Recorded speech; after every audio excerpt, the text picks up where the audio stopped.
Money laundering case Shahbaz شریف کی ضمانت میں 28 فروری تک توسیع۔ لاہور شوگر کاروبار کے ذریعے منی لانڈرنگ کے مقدمے میں شہباز شریف اور دیگر ملزمان پر فرد جرم عائد نہ ہو سکے۔ عدالت نے ملزمان کی ضمانت میں 28 فروری تک توسیع کر دی۔ لاہور کی اسپیشل سینٹرل عدالت کے جج اعجاز الحسن اوان نے شہباز شریف اور دیگر ملزمان کے خلاف 16 ارب سے زائد منی لانڈرنگ کیس کی سماعت کی۔ شہباز شریف کے وکلاء نے چلان کی کاپیاں مدھم ہونے کی درخواست دی۔ شہباز شریف کے وکلاء کا کہنا تھا کہ ایف آئی اے نے جو چلان کی کاپیاں فراہم کی وہ پڑھی نہیں جا سکتی۔ بینک حکام کے 164 بیانات کی کاپیاں بھی فراہم نہیں کی۔ عدالت نے ایف آئی اے کو چلان کی صاف کاپیاں فراہم کرنے کی ہدایت کی۔ ایف آئی اے کے پراسیکیوٹر نے کہا کہ ایک مرتبہ تسلی سے بتا دیں کہ کون کون سی کاپیاں صاف نہیں، یہ ایک ایک کر کے اعتراضات اٹھائیں گے۔ عدالت نے جو فرد جرم عائد کرنے کے لیے شہباز شریف اور دیگر ملزمان کو 28 فروری کو پیش ہونے کی ہدایت کی۔ واضح ہے کہ ایف آئی اے نے شہباز شریف اور حمزہ شہباز سمیت دیگر کے خلاف 16 ارب سے زائد منی لانڈرنگ کا مقدمہ درج کر رکھا ہے۔ ایف آئی اے نے 2021 میں منی لانڈرنگ کا چلان عدالت میں جمع کروایا تھا۔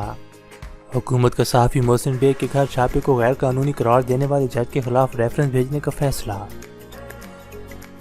اسلام آباد وفاقی حکومت نے ایف آئی اے کے ہاتھوں گرفتار ہونے والے صحافی محسن بیگ کے گھر چھاپے کو غیر قانونی قرار دینے والے ایڈیشنل سیشن جج ظفر اقبال کے خلاف ریفرنس بھیجنے کا فیصلہ کر لیا۔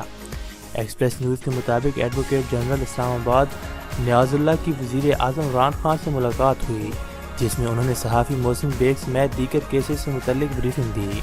ایڈوکیٹ جنرل اسلام آباد نیاز اللہ نیازی کا کہنا ہے کہ اٹارنی جنرل کی موجودگی میں انہوں نے آج وزیر اعظم کو صحافی محسن بیگ سمیت نور مقدم کیس، اسامہ ستی کیس اور دیگر کیسز سے متعلق بریفنگ دی اور بتایا ہے کہ جب پولیس نے محسن بیگ کو گزشتہ روز عدالت پیش کیا تھا تو عدالت کے اس پر آبزرویشن دینا قانونی طور پر درست نہیں تھا۔ کل اسلام آباد ہائی کورٹ میں محسن بیگ کیس میں عدالت میں موجود ہوں گا۔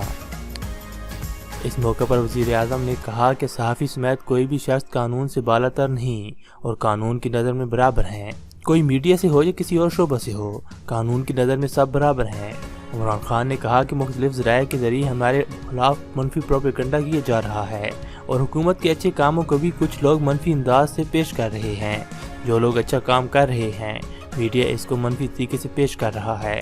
واضح ہے کہ گزشتہ روز وفاقی تحقیقاتی ادارے ایف آئی اے نے حکومتی پالیسیوں پر تنقید کرنے پر پولیس کی بھاری نفری کے ہمراہ سینئر صحافی محسن بیگ کے گھر چھاپہ مارا اور انہیں گرفتار کر لیا تھا۔ صحافی محسن بیگ کے خلاف ایف آئی اے نے وفاقی وزیر مراد سعید کی شکایت پر مقدمہ درج کیا، جبکہ پولیس نے الگ سے انسداد دہشت گردی ایکٹ کا مقدمہ درج کیا۔ اسلام آباد کے تھانہ مارگلہ میں محسن بیگ کے خلاف درج ہونے والے مقدمے میں ان کے بیٹے کو بھی نامزد کیا گیا تھا، جس میں دہشت گردی سمیت دیگر دفعات شامل کی گئی تھیں، جبکہ F I A cyber crime wing نے بھی وفاقی وزیر مراد سعید کی درخواست پر محسن بیگ کے خلاف مقدمہ درج کیا تھا۔ ایف آئی اے کا کہنا تھا کہ محسن بیگ نے بیٹے اور ملازمین کے ہمراہ سرکاری ملازمین پر فائرنگ کر کے جرم کا ارتکاب کیا۔ ملزم کو تھانہ مارگلہ اسلام آباد منتقل کیا گیا تھا۔ اسلام آباد کی انسداد دہشت گردی عدالت نے گزشتہ روز محسن بیگ کو 3 روز جسمانی ریمانڈ پر پولیس کے حوالے کر دیا تھا۔ وفاقی وزیر مراد سعید کہتے ہیں کہ مجھے نہیں پتا تھا کہ پرفارم کرنا اتنا بڑا گناہ ہوتا ہے۔ اسلام آباد وفاقی وزیر مواصلات مراد سعید نے اپنی کارکردگی سے متعلق مختلف منصوبوں پر بات کرتے ہوئے تنزیہ کہا ہے کہ مجھے نہیں پتا تھا کہ پرفارم کرنا اتنا بڑا گناہ ہوتا ہے۔ اسلام آباد میں پریس کانفرنس کے دوران وفاقی وزیر نے کہا کہ ایسا نہیں کہ 2013 کی صبح اٹھ کر میں پارلیمنٹ پہنچا، خیبر پختونخوا میں سب سے زیادہ ووٹ سے پارلیمنٹ پہنچا، میں جی حضوری کے لیے پارلیمنٹ نہیں آیا تھا، جبکہ بیشتر اراکین پارلیمنٹ کو جاگیر اور سیاست کو کاروبار سمجھتے ہیں۔ انہوں نے اپنی وزارت کی کارکردگی سے متعلق بتایا کہ 13 برس بعد پاکستان پوسٹ میں 32 درجے ترقی، جبکہ پاکستان کی 13,000 شاہراہوں کی میپنگ مکمل کی جا چکی ہے۔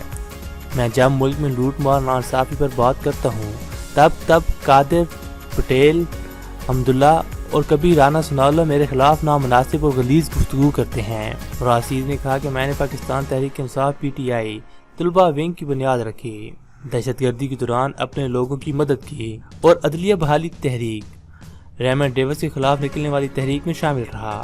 انہوں نے کہا کہ میری ڈگری کا ایشو بنا تو کورٹ میں 3 برس کیس لڑا، جبکہ جاوید لطیف نامی شخص نے میرے گھر کی خواتین پر نامناسب تقریر کی۔ میں پہلے اس لیے نہیں بولا کہ آپ میری ذات کو نشانہ بنا رہے تھے، جبکہ میں وزارت کا چہرہ ہوں۔ وفاقی وزیر مواصلات نے کہا کہ یہ کامیابی اور صنعت NHA اور پاکستان پوسٹ کی محنت کارکنوں کی تھی۔